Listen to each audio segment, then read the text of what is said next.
pas ça. Moi je commence à voir benn affaire boo xam ne nga baal ma am. vas-y.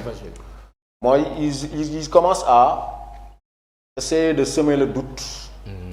entre Yewwi Wallu. et loolu il faut que les acteurs qui composent cette intercoalition soient très vigilants. beaucoup plus intelligents que ça. te tey dama la wax benn affaire. gis nga Macky Sall il va casser la dynamique Yewwi Wallu. ah oui ah oui.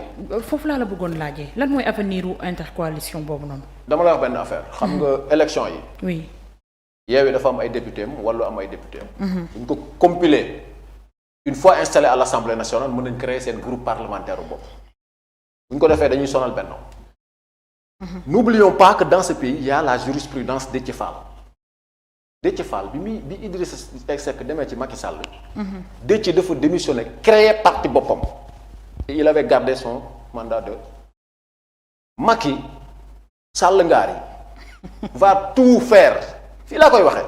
va tout faire pour piocher récupérer des députés pour ñëw rejoindre le groupe parlementaire Benno Bokk Yaakaar. te tey ci suba dama dégg Ablaye Sow mu wax lu doy waar ak Bara Gaye bu Yëmbal je pense. oui. Ablaye Seydou Sow nee na dans l'opposition le pouvoir a des amis. le pouvoir a des amis dans l'opposition. Bara Gaye ne. di menacer contre toute tentative de trahison.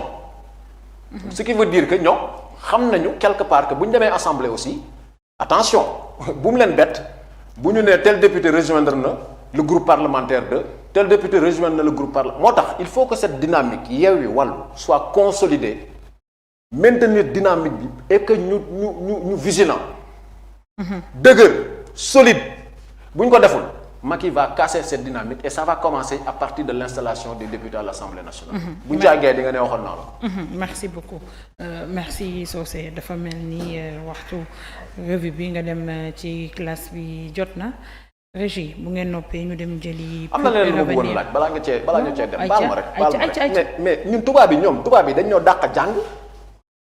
wala ndax dañ ñoo gën a muus. wala ndax ñun nit ñu ñuul dañoo incapable élection am tey ñu génn résultat yi tey. lu tax nga wax lool. France. dañuy voter. résultat yi kañ lay génn. c'est automatique. le même jour. c'est instantané 17h. déggoo ma de. mais bokkul ñun li ñuy daj rek pour voter sax bokkul xoolal ñoom. waa léegi mais. y a même pas photo. qu'est-ce qui nous empêche de tendre vers ça en fait.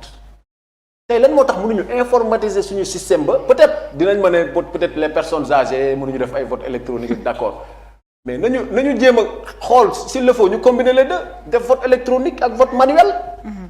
mais pourquoi passer autant de temps élection yi am depuis dimanche tey le jeudi mënuñu xam réellement qui a gagné. lan moo tax suñu système bi mënuñu ko informatiser ba nga xam ne. te pourtant ñoom ñi tënkee seen bos noonu ba seen résultat di teel a génn ñoom ñoo tënkee nii suñu bos ñun ñu topp ci. non c'est que ñun dafa mel ni ñun dafa mel ni ba boobu ba tey. dafa mel ni ñun ñoo bëgg sax fii ñu ne nii pour que càcc gi parfois mu mën a am légalité. xam nga machine moom 1 plus 1 égale 2 la amul fooy blanco.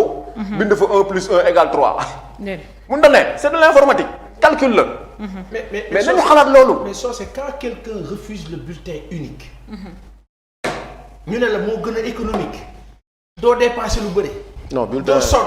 dama lay wax benn affaire. l'État du Sénégal refuse à le faire. Seck si nginaar dama lay wax benn affaire bulletin unique.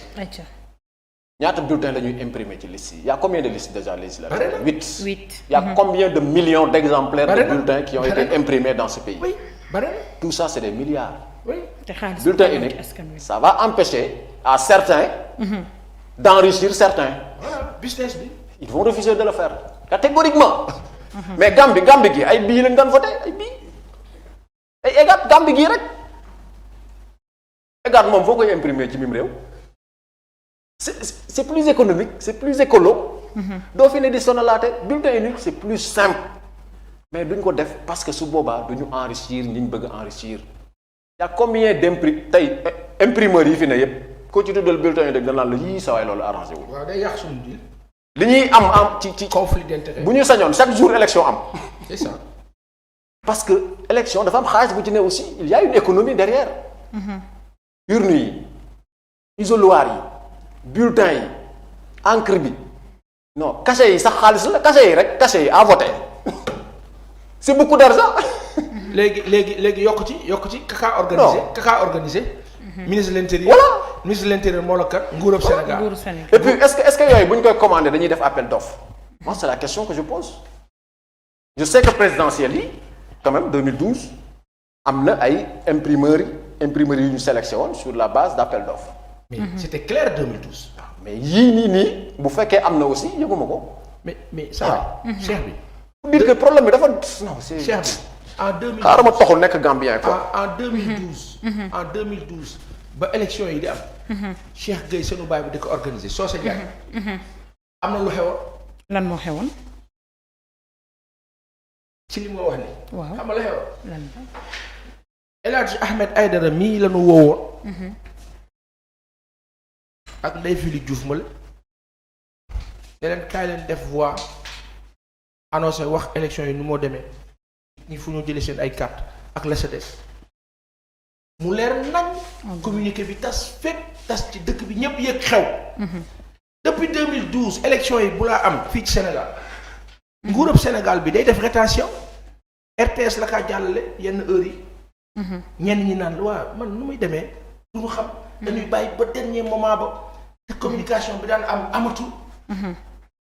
budget la pourtant donc la réalité.